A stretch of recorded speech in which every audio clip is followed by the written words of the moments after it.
him on his tour. I spoke to Dan via phone from Brisbane a little earlier today and asked about New York and what it was like finding his way around there.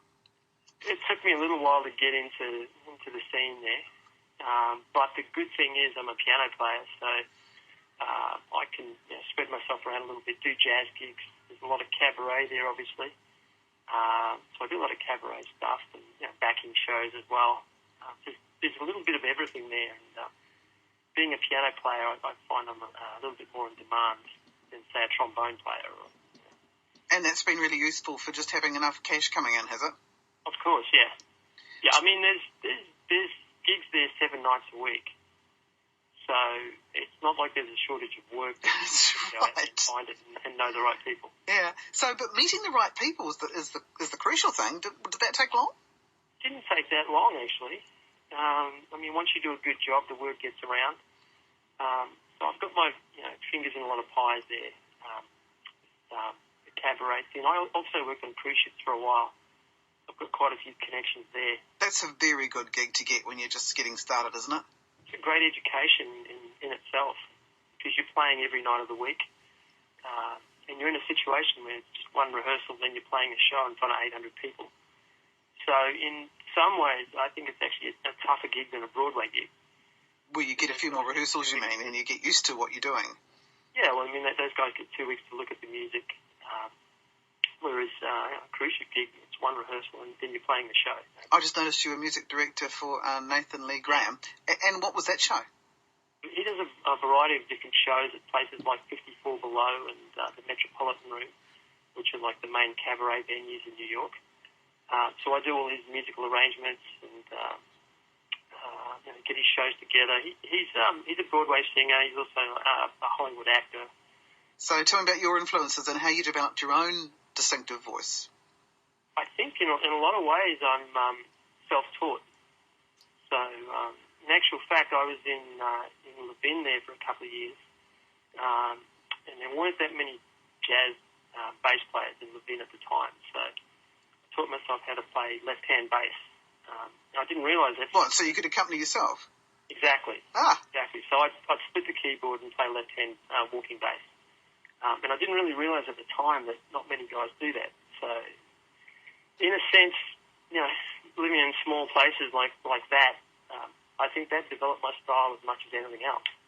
Now, obviously, when you go to New York, you're hearing great musicians all the time, so it tends to elevate your standard, especially when you get to play with them.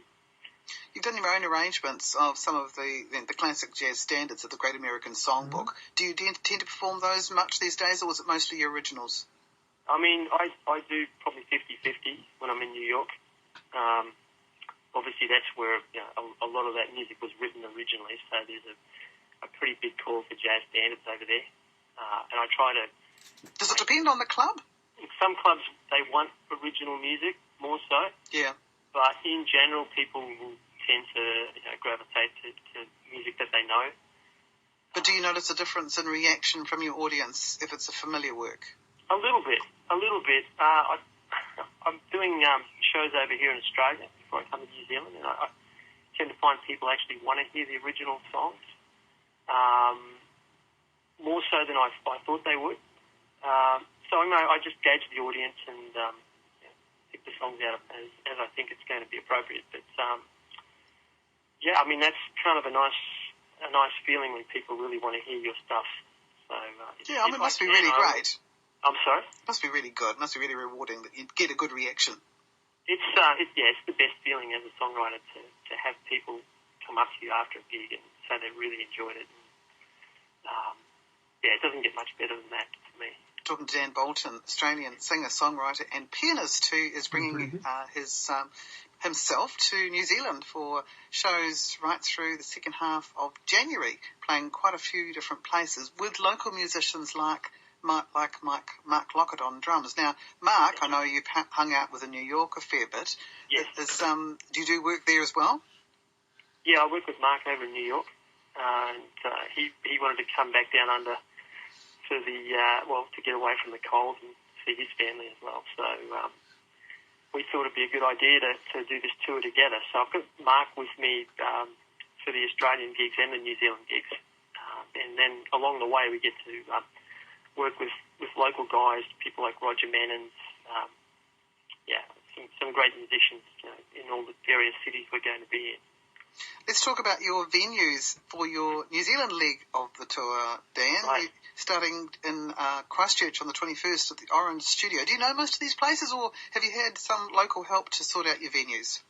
I've had some help. Mark, obviously, being a Kiwi, he's given me some connections there. I've never really played too much down in Christchurch. I used to go down there for the Marlborough Wine Festival with more of a pop funk band back in the day. And we'd go down to Christchurch a little bit, but I've never played at Orange Studio before. But we're down there, and then we're up to Kapiti Coast. Yeah, and a playhouse in Kapiti Coast. Exactly, yeah. So, yeah. And then a theatre also in Palmerston North, the Globe. What are theatres like for a show like yours?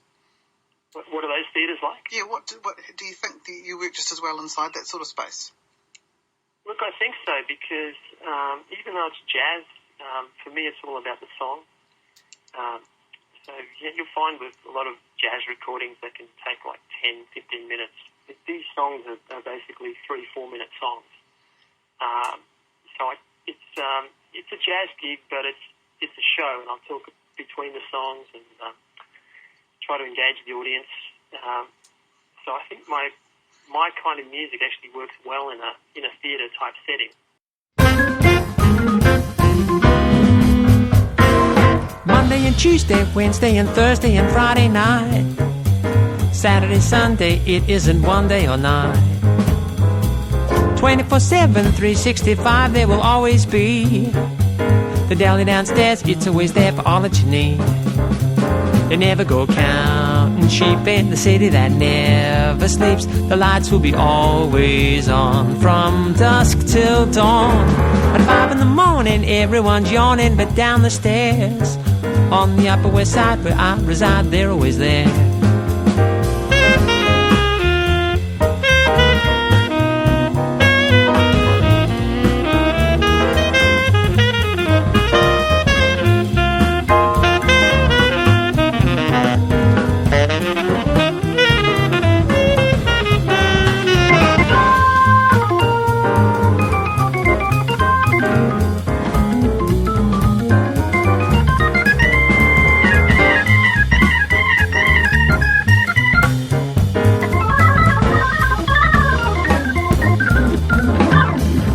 Tuesday, Wednesday and Thursday and Friday night. Saturday, Sunday, it isn't one day or night.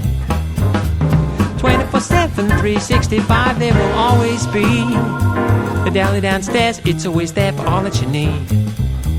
They never go counting sheep in the city that never sleeps. The lights will be always on from dusk till dawn.